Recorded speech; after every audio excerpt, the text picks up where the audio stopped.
What's your best? Customer isn't always right. Story? I used to work at McDonald's. A woman came in and ordered a Big Mac, fries, and a drink, so I put her order in as a Big Mac combo since it is cheaper than getting those 3 things separately. She then proceeded to scream at me, claiming that I am ripping her off and charging her for something she didn't even order. My manager then proceeded to simply charge her for those 3 things separately, and she ended up paying more. That's what you get for being nice. It was Black Friday. We sold out of a certain product. The woman told me to remove every ad because I'm not allowed to advertise something I don't have. That's not how this works. I also had a customer try to park his truck in my store. Yes, you read that right. He said he is allowed to park there because it doesn't explicitly say, no parking. Well, sir, your ass doesn't explicitly say, don't fuck me, so how about you bend over? I was working at a hotel and a guy comes in and just slaps his ID on the counter without saying anything. I look up his reservation and it's not in the system. I tell him we don't have it and he flips out, starts calling me incompetent and saying he's going to call corporate, etc. Then he says he's been a Hilton Honors member for 5 years and how dare we lose he a reservation. So I just pointed at the large sign on the wall behind me that said Holiday Inn Express. He said nothing, snatched his ID off the counter and left. Worked at a popular cafe, so we got stupid shit all the time. My 2 favorite though. Once had a man flag me down and start shouting about this weird worm in his pie. I took a quick look at the pie and noticed it was actually a piece of onion. After a couple of minutes of calming the man down, I asked him what sort of pie he ordered. He'd ordered beef and onion. He had me fucking swap his half-eaten beef and onion pie for another beef and onion pie because of it. Another time I was delivering a large tray of food to a table. Everything going fine, just a couple sandwiches, etc. As I'm about to walk away, the older guy at the table grabs my attention. The conversation went like this. Guy, is this cheese sandwich dairy-free? Me, as far as I'm aware we don't do dairy-free cheese, so no. Guy, no, I mean does it have any milk products in me? Yes, it's got cheese and butter in. Guy, well, can you bring me it back without the dairy products? Me, you want your cheese sandwich without any dairy products? Him, yes. I promptly returned it to my manager, let her know the situation and said, good luck figuring that one out. You should have just gave him 2 pieces of toast on top of each other. Haha. I ended up leaving it with the manager like I said.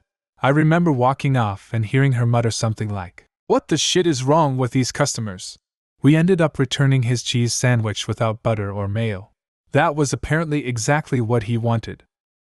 I dealt with a lot of dumb shit as a camp director, but one that always sticks out in mind. After the week is over, a mother comes roaring up to me and has murder in her eye. Having I introduced myself to the families less than an hour before she knew I was an authority figure in the camp. She is irate over the fact that her son told her other campers were using foul and distasteful language in front of her son. Assuming the worst, I ask which words were used, and she leans forward to me and whispers, fart, balls, and butthole. Without trying to laugh, I tell her I will discuss it with the staff. Did I mention that her son was a 15-year-old teen camper? How can my checking account be overdrawn? I still have checks left. You see a lot of stupid people as a bank teller. My grandmother thought that as long as she had checks, she had money. Blew my mind when my mom told me that. I work in produce. An older woman wanted gala apples. I showed her where they were at, and went about my business. She then walked up holding a bag of apples, and we had this exchange. Her, I wanted galas, these are Chelan apples. Me, yes ma'am, those are galas, Chelan is the brand. Her, no, they're Chelans, it says on the label. Me, Chelan is the brand ma'am, those are galas. Her, oh well, we'll see about that. Snooty fucking tone, by the way. She examines the bag as I stand there, sets it down, and quietly says, oh, you're right, and walks away. That's not the worst one, but the only one that comes to mind right now. Most satisfying customer interaction of my cashier career was having the manager back me up on refusing to process a return for incense that didn't taste good. Aren't you supposed to burn incense? Yes. I work at a concert venue. I had a customer call the day after the show wanting a refund because the artist did not play his favorite song during the show. I was working in a frozen yogurt shop, and a customer requested that I surprise her with my choice of flavor and add-ons as well as the size. I created a medium chocolate topped with granola and rainbow sprinkles. She looked it over and said it was too small, too crunchy, unattractive, and oh, by the way, she was allergic to chocolate. Lady comes into our restaurant an hour before closing time and announces she's having her bridal shower at our restaurant of 60 people in about 15 minutes from now. We tell her we'll do our best to accommodate them, but we already have a wedding party in our private room, which only seats 50 anyways, but we're happy to accommodate her group in the regular area, warning her that we aren't set up to just immediately feed this number of people, this late at night, all at once. I heard her say, "Well, this is ridiculous. I sent out invitations to my guests 2 months ago."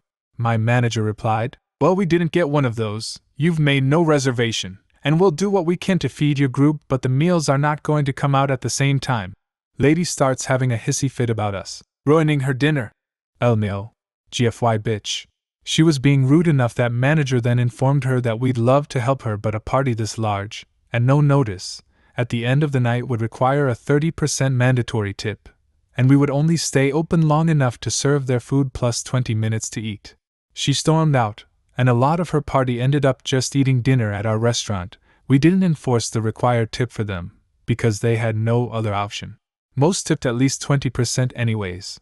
Several of them left glowing reviews for how accommodating we were and how great the staff was, how much they enjoyed the food, etc. Let me get this straight.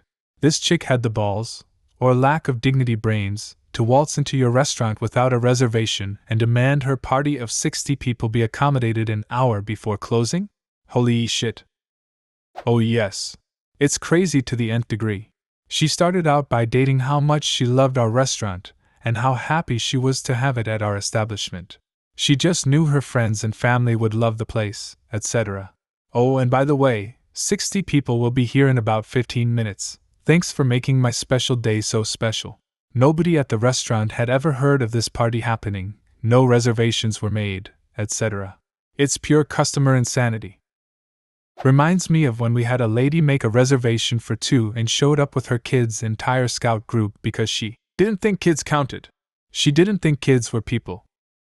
Blockbuster. This woman would repeatedly rent games and keep them until they cycled out of inventory, and she would get charged for them. Then she would complain about the charges, stating she returned the game weeks ago. My pussy boss would always remove the charges, and then the game would magically be in the drop box the very next day. This happened all the fucking time with this lady. I even commented on her account every time it happened. Finally, one time, I refused to remove the charge, and told her I was sick of her petty game. She called my boss, he listened to my side of the story, told me to remove her charges, and the next fucking day the game was in the drop box. I told him it happened again, and he transferred me to a different store. Fast forward a few months and the woman's 10-year-old daughter comes into my new store to rent American Pie. Haha.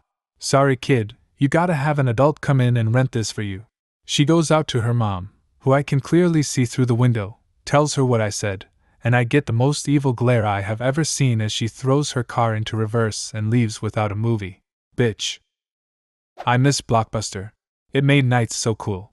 Blockbuster and chocolate milk nights were the best nights of childhood. Now it's Netflix and meth. We all have to grow up sometime. Work in a takeout food business. A lady ordered a delivery with about 3 meals, one of which had mushrooms in. She called about, I would say, 15 minutes after receiving her order to complain that I tried to kill her by putting mushrooms in her meal.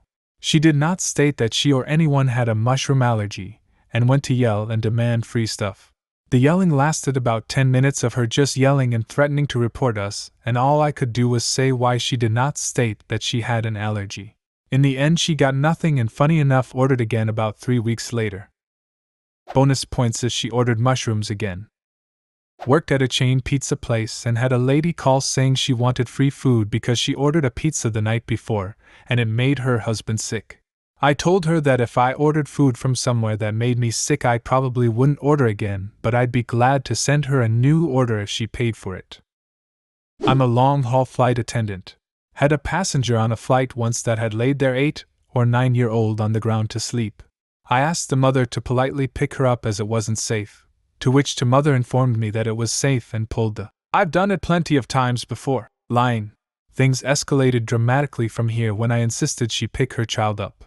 It took 20 minutes of arguing, the waking of the entire aircraft, the captain, the purser, and threats of restraint to calm her down. We eventually managed to get the child in the seat with a pillow I had found in the aircraft cupboard. The reason we can't have anyone on the floor is that in the event of sudden decompression, the masks won't reach ground level. A person has around 4 seconds of useful consciousness in a worst-case scenario, so the mother wouldn't be able to take her mask off to bend down, pick her child up, and put her on oxygen. This is also the reason we tell you to put your own mask on before assisting others. It's a hell of a lot easier helping your child with their mask while you're conscious. Do you have a similar story? Leave a comment and subscribe to the channel if you want to see more videos like this one.